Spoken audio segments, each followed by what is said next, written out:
Welcome to Apex Philosophy. You will find your motivation here. Be sure to subscribe and listen every day because you become what you consume. Please like and share this video to help inspire others. With that all said and done, let's start with the video. How to use Stoicism to become unstoppable.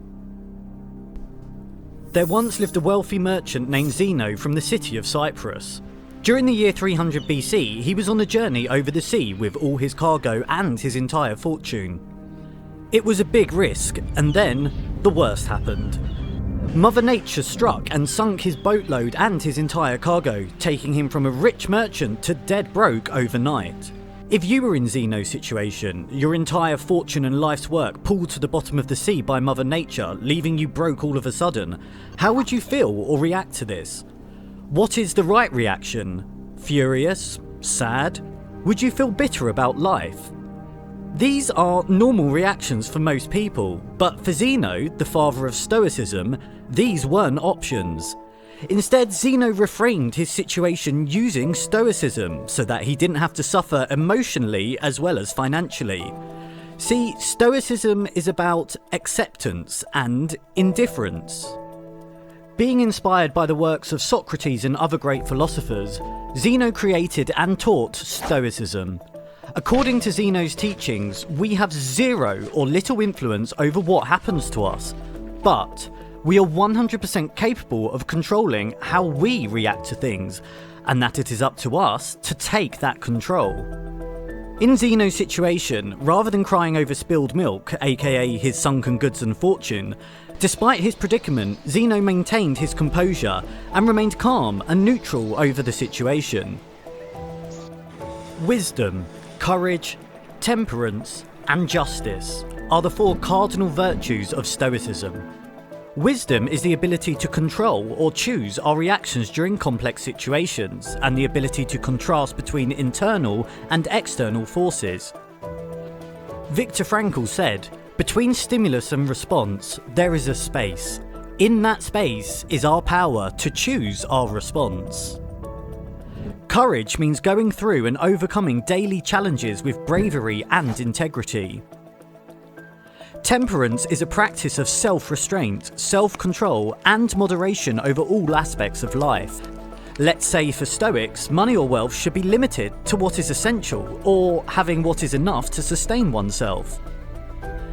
And lastly, justice is the practice of equality and fairness, which instructs we are all born for one another and to be a light for others. To promote equality and avoid segregation, the early Stoics practiced what they preached. They invented the word cosmopolitan, which meant citizen of the world. When people hear that word now, we think of cities like New York, Toronto, Dubai, and London because of how diverse they are. And this was the type of integration that the Stoics preached. During Stoicism's foundation, women faced inequality and weren't allowed to pursue education or philosophy, but Stoics completely disagreed with that restriction. Epictetus's teacher, Musonius Rufus, once said, "It is not men alone who possess eagerness and a natural inclination towards virtue, but women also. Women are pleased no less than men by noble and just deeds, and reject the opposite of such actions. Since that is so, why is it appropriate for men to seek out and examine how they might live well, that is, to practice philosophy, but not women?" Even though it wasn't a popular idea to let women learn, they were able to pursue Stoicism and become Stoics as well. The Stoic philosophers used to gather and teach Stoic philosophy to the general public, so at one time their philosophical teachings became widely known and acknowledged. Stoics believed that their principles could be beneficial to everyone, so they decided to teach it in public courtyards and on the streets instead of behind the closed doors of a palace or a school. With that, everyone could and did learn the Stoic philosophy, from slave to aristocrat to emperor. Some famous Stoics include the once enslaved Epictetus, prominent statesman Seneca, and a Roman emperor Marcus Aurelius, who is considered one of the most powerful men to have ever lived. Nowadays, people unwittingly view Stoics as those who are unstoppable or unbreakable, those who don't resort to emotional breakdowns such as raging out or extreme anger or anxiety attacks. But the original Stoicism is much deeper than that. Stoicism was a manner of viewing, describing, and understanding the world, a way of life that has persisted for many years.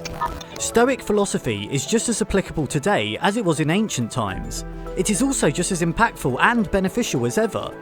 Stoicism helps us create positive results from the negative emotions that come from negative experiences by reframing those experiences into a unique way of viewing the world. The way you look at the world will determine how you feel about it, and therefore how you will respond to it. Your perspective is everything. So why has Stoicism become so popular? Why are so many people choosing Stoicism as a way of life? The world is full of nasty and unpredictable events that can throw you off course and ruin your day. In truth, we get sad because of the unforeseen, not the unfortunate events that happen to us. For example, sunlight is a good thing. It nourishes all life on Earth, and its light makes us able to see our surroundings. However, when you are in the middle of a desert, with the scorching heat hitting your body, it will not be a pleasant experience. So, do you get upset when you have sunlight in the desert? Though the experience is bad, we know that we cannot control the weather. Weather is uncontrollable, inevitable, and sometimes unpredictable. We learn to endure it and expect the unpleasant experience ahead. In Stoicism philosophy, we should learn how to expect that unfortunate events can happen at any time, to think of the worst possible outcome and accept that it can and probably will happen at some point. There is an exercise that the Stoics use to help them increase their gratitude called Voluntary Discomfort. Stoics would voluntarily put themselves in uncomfortable situations so that they would feel more fortunate for their modern comforts. They would do things like sleep on a hard floor, eating only rice, taking cold showers, or doing hard labour all day. Voluntary discomfort makes you aware that you can live through the hard things in life, and you can still manage to thrive if you have the right perspective. Being able to witness the hard reality of a life of discomfort, our minds indirectly prepare for unfortunate things to come. We are living in a world that we know little about, despite our observations being taught in school and by our parents.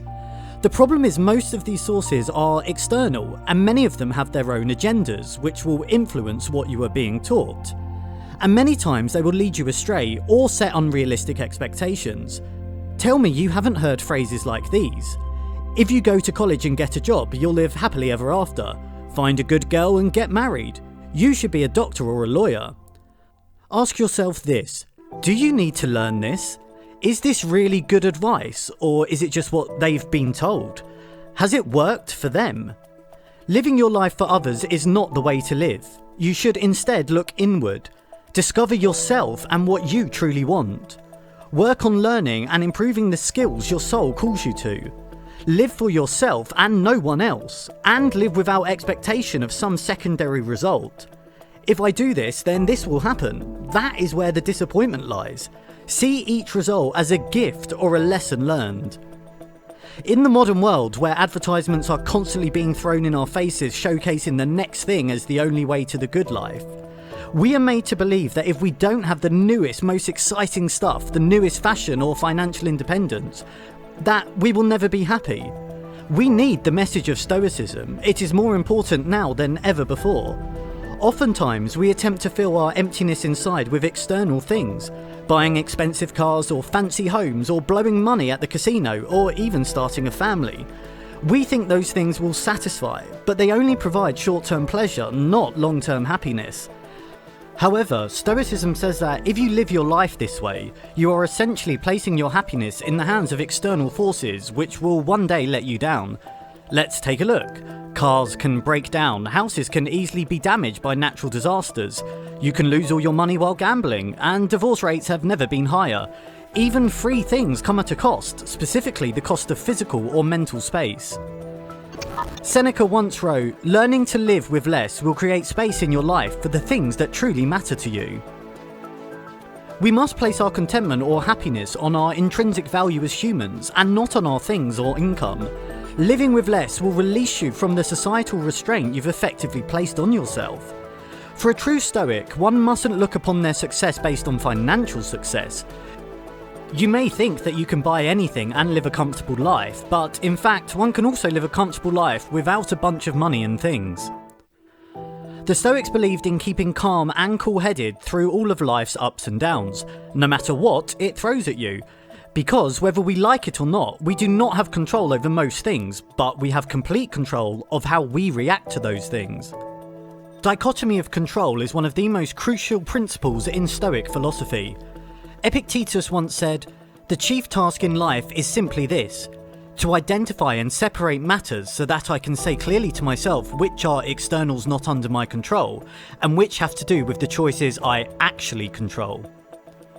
Stoicism teaches us to learn how to separate what we can control from what we cannot control, determining our value from things under our control, not on the uncontrollable things. From a Stoic perspective, working and striving hard towards one's goals is a positive trait, but surrendering when things haven't gone our way is a negative trait. Let's talk about being a content creator. While a lot easier than being a Roman emperor, it can still be challenging to be a content creator sometimes. There is a lot to think about. First, you must be constantly thinking about creating new content that can be entertaining and attract an audience. Second, you need to record yourself in front of your camera and be as entertaining as possible. Then you'll have to edit out your errors and make a thumbnail and title and add all the details before uploading your final video. Everything is on you until you click the upload button on your screen. However, once you click on the upload button, the platform's algorithm takes over. Yet, a lot of people judge the success of their social media channel on the number of subscribers or followers they have, which for the most part is beyond their control. In Stoic philosophy, one must judge the success of their work not from an outcome based on external hopes or factors, but from the amount of effort you put in. One must trust the process. Another example. Imagine a young man who has been diligent at his job for the past year. He feels confident that he deserves a job promotion, so he goes to his boss to report on his performance. But the boss only says thanks, but doesn't talk about giving him a promotion. The man goes home wondering what might he have missed. He didn't think about other possibilities. His boss might have been having a bad day. Someone else might have gotten the promotion, or maybe the company's performance is not good enough to afford employee promotions at the moment. He doesn't know the truth, but he let himself be upset and bitter, which leads to less production and less of a chance for promotion in the future. If he instead put his value on the quality of his performance, then he would continue the good work and increase his chances of promotion in the future. If he could have just stayed calm and continued to place his value on how well he did his work, then not only would he be happier, he would have had a better chance at that promotion. With the right mindset and perspective, his goal wouldn't have been broken, but just paused or delayed for the moment. One of the most famous African leaders in the world is Nelson Mandela, who was against apartheid, segregation-based traits other than race, which got him imprisoned for life. Luckily, after 27 years, he was released. Shortly after being released from prison, he was elected president of South Africa.